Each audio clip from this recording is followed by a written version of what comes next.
Well, hello, Providence Financial friends and family. Anthony Sicaro here. And I want to talk about the three banks that have just failed over the last week and answer some questions that we've been getting, like what's going on, how's it going to affect our portfolios.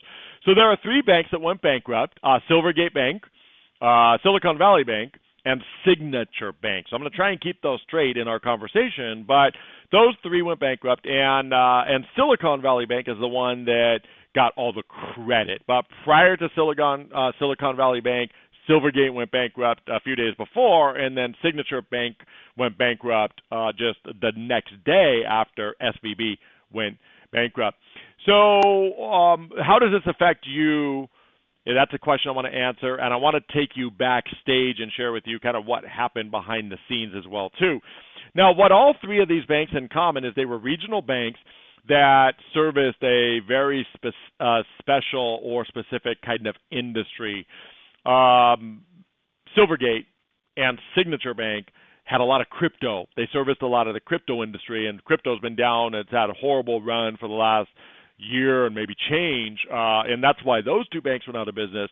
SVB Bank went out of business because it serviced a lot of tech startups and the tech industry.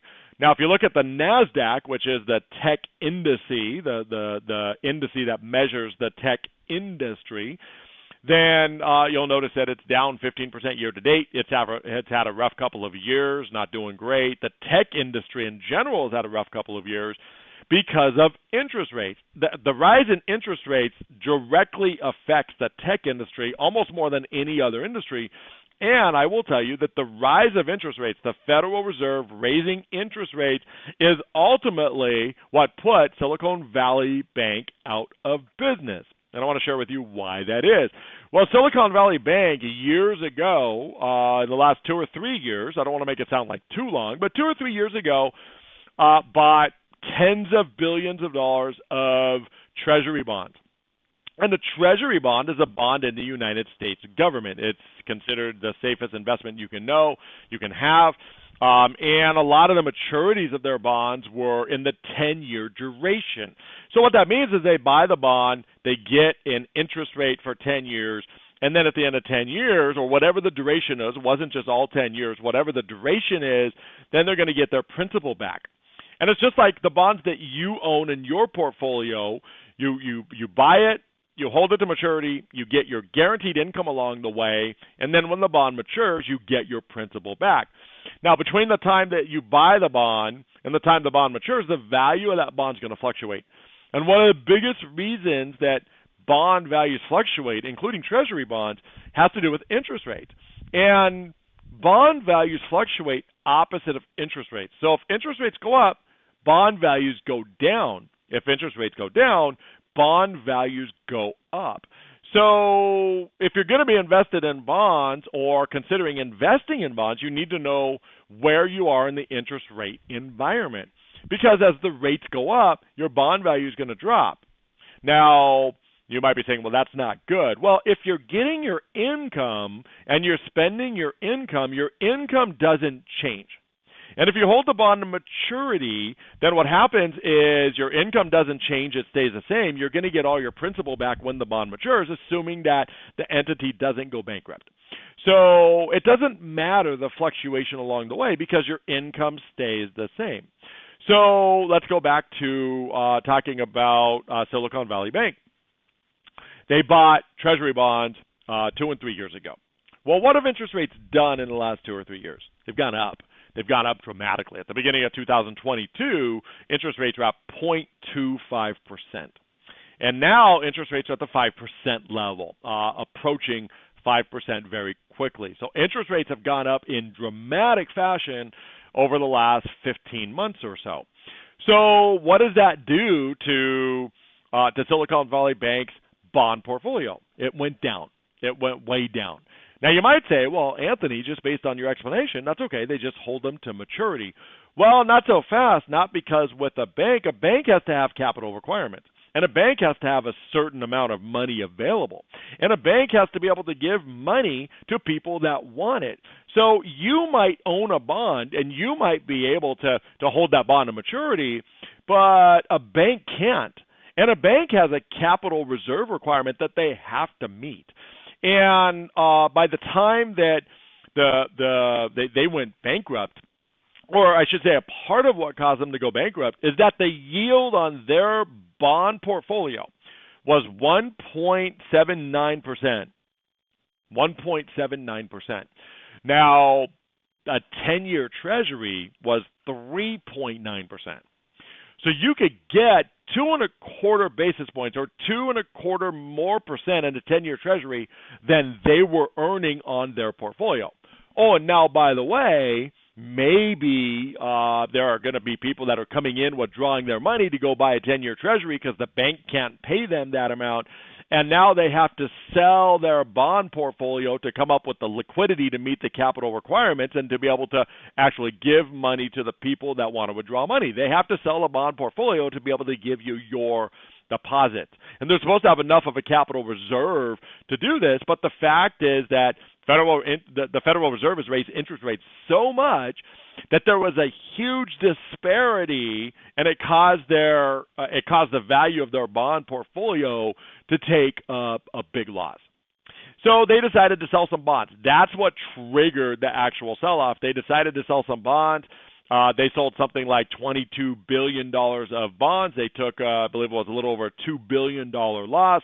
And when they announced that, that's what started the run. So people freaked out. People panicked. They did what they do when they panic. They started running and pulling money out of the bank. And at that point, the bank just couldn't keep up as well. So that's kind of what happened behind the scenes. Now, on top of the interest rates, though, there was one other thing that happened. And that is that this is a lender to startup companies, a lot of tech startups. Well, a lot of the tech companies, when you start a tech company, you might start 4, 5, 6 years ago. That's not something that starts overnight. If you look at all the tech industries out there today, some of the ones that apparently come up overnight don't come up overnight. If you research these tech companies, a lot of them have been in the works for 10 years. Or more, and then next thing you know, you've heard of them, and you're like, oh, well, that just started. No, it didn't just start. It had been in the offing for years, maybe 10 years or more, and that means they've been borrowing money. And with the low interest rates that have been going on, tech companies have been able to afford to borrow money. But now with rates as high as they are, a lot of the tech startups have quit starting up, and so they're not borrowing from the bank anymore. And so they're pulling their money out of the bank.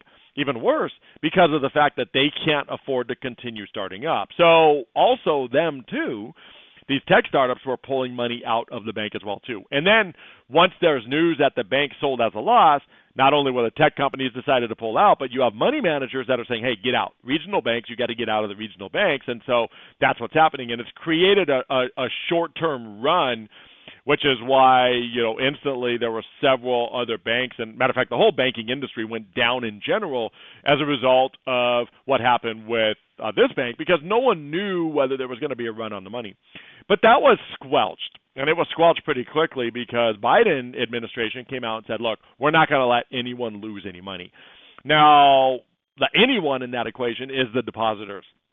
I haven't heard whether or not we're talking about just the FDIC limits of $250,000, but that's not the way I read it. In the research that I did, it really made it sound like we're not going to let anyone lose any money if they had a deposit with that bank. And that was actually a smart move because they don't want to run on the banks. If people lose money there, then all the regional banks are going to have issues. There's going to be a big run across the nation. People are going to want to pull their money out. That's just not good. So the Biden administration really squelched that. I think they did a good job in just making that announcement, and all of a sudden everyone felt comfortable. But what's happened is bank stocks went down. Why? Just because of systemic risk. Everyone was a little worried, so some people sold their stocks. They went down, but now they've bounced back. So it seems like there's not any major problems ahead at this point, but we don't know. Now, there are a few banks that are still in the offing. There's other banks that could follow suit. First Republic Bank, I think, was a name that I saw, a familiar name, and it's one that could have some problems as well. So we're just hoping that this doesn't become systemic and all of a sudden we have a chain of banks that now start to foreclose. start to go bankrupt. So that's the issue of what's happened behind the scenes. And hopefully, maybe I just filled in some of the blanks. What does that do for you? What does that mean with your portfolios? What's in it for you, as they say? Well, you have a lot of preferred stocks in your portfolio, and something like 70% of all the preferred stocks that are issued out there are issued by financial institutions. And if a big financial institution goes under, there is this ripple effect, as we talked about. A lot of it is a ripple effect just because people are worried. There's not, nothing changed about these big banks just because Silicon Valley Bank went bankrupt, but the mentality changes, and if the mentality of people changes, and they start selling financials, then there's a systemic impact, even though the fundamentals of a particular bank or company didn't necessarily, weren't in trouble, weren't problematic. But preferreds, because most preferreds, a good chunk of preferreds are issued by financial institutions, the preferreds generally went down, I think, probably 3 or 4%, 5% or so, and then some of them have come back recently.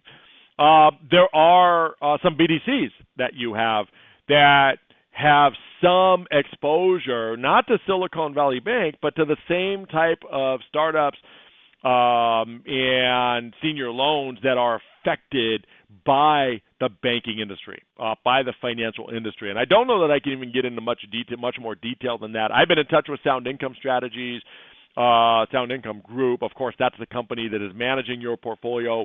They've been in touch with and really researching a lot of their different investments. I know one of the BDCs that they have went down quite a bit because of the systemic risk. No problem with the BDC itself, but just, people get worried. People tend to panic.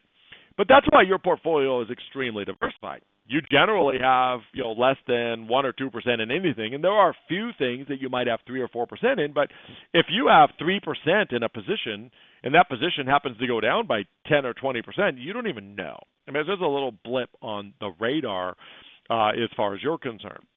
As far as the bonds in your portfolio, you've seen over the years that your portfolio started to come down. I put out other videos about the fact that your portfolio, the value has dropped a little bit. But I've also noted in those videos that if you're spending your income hasn't changed. And if you're reinvesting your income, then the drop actually helps you. The drop, because you're reinvesting your income, means you get to buy more shares at the same price. This is a story that you've heard before, and it's no different this time. As far as the end result of what we're talking about with Silicon Valley Bank and everything else. But you do have some financials in the form of preferreds that are in your portfolio. The financials got hit, so your portfolios came down, and who knows, by the time your next statements come out, everything might be back to where it was. Matter of fact, there's already been a big bounce back. So your portfolios at this point are not really affected. What the concern could be is that if it goes further than this, if it stops right here, I don't see I don't see any issue at all. As a matter of fact, just kind of business as normal. And the stock market today, I'm recording this on Tuesday, I think it's March 14th. The stock market went up over 300 points, the Dow Jones. So they're not thinking that there's a problem. But if there's another bank that goes out of business, and it's a big bank, then it could create this event that then means that there'll be systemic problem, which then means that the financial sector could go down. And that's just what we're trying to avoid. And the only way that income would be lost in that situation is if the financial sector goes down and, in fact, they suspend their dividend. That's the only way that you could really lose income. But, again, the fact is, with your preferreds, I don't think most of you have more than 1 or 2% in anything. So even if a couple of the preferreds suspended the dividends, again, the preferred stocks issued by the banks, even if they did suspend their dividends, the fact is you probably wouldn't even know. So I'm not concerned at all. The Sound Income Group and the individuals over there are doing a diligent job. They've already let us know that they're looking at some banks. They're going to look and make a decision as to, do they think they need to maybe swap out some things? Do they think they need to sell some things? Who's got the most exposure to this type of thing? But the Biden administration once again came in and said, look, we're not going to let those depositors lose money. And what that did is it stopped a run. And presumably, if they did it for SVB Bank, they're going to do it for the other banks as well too. But it feels scary out there. It feels a little bit like 2007 again, before Lehman Brothers went bankrupt, and that's what happened. Lehman Brothers went bankrupt, and that's what started the slide. And because Lehman Brothers went bankrupt, AIG went bankrupt. AIG was a holding company. AIG was not the insurance company. They own the insurance company. People that had bonds in AIG holding company lost money. Stock in AIG holding company lost money. Just like people that owned bonds and stock in Silicon Valley Bank. The fact is, the bondholders lost money. The stockholders lost money. The depositors did not lose money. But we just don't want another major bank to go bankrupt. That could happen. So our team is on it right now. Nothing to worry about. Just wanted to give you kind of a behind-the-scenes look. I hope this has helped. But I do think there's some choppy waters ahead. I've done some TV interviews in the last couple of weeks in which I've become a little stronger about the fact that we probably have a recession coming. Unemployment rate is still very low. That's a problem. And the fact is that the Federal Reserve is going to continue raising interest. The CPI numbers came out this morning. That's the numbers of inflation, was higher than everyone wanted to see. Next week, the Federal Reserve meets. They're going to probably raise interest rates again. Probably not as much as they were because of this Silicon Valley Bank industry, but probably a quarter of a point. Ultimately, I think they're going to drive us in the recession. Jerome Powell, the Fed head, has said that a recession is the lesser of two evils. I've heard them with my own ears. It's all over the news that there's two evils, and they would rather have a recession than rampant inflation. So I think we do have some problems ahead in the market. But again, you guys are okay. Why? Because you're invested for income, and the income is the one thing you can count on. You can't count on the value of your portfolio if you are invested for growth, but if you're invested for income, you can. That being said, if you want to talk about shoring up your portfolio, if you're a little concerned about what's gone on, and this bank failures have caused a lot of stress, have increased a lot of people's blood pressure. If you want to have a conversation, feel free to call me here at my office. Call Twan. One of us will get in touch with you. We can review your portfolio. We can decide if you want to take and maybe shore things up a little bit. Hope this helps. Have a phenomenal day, and God bless.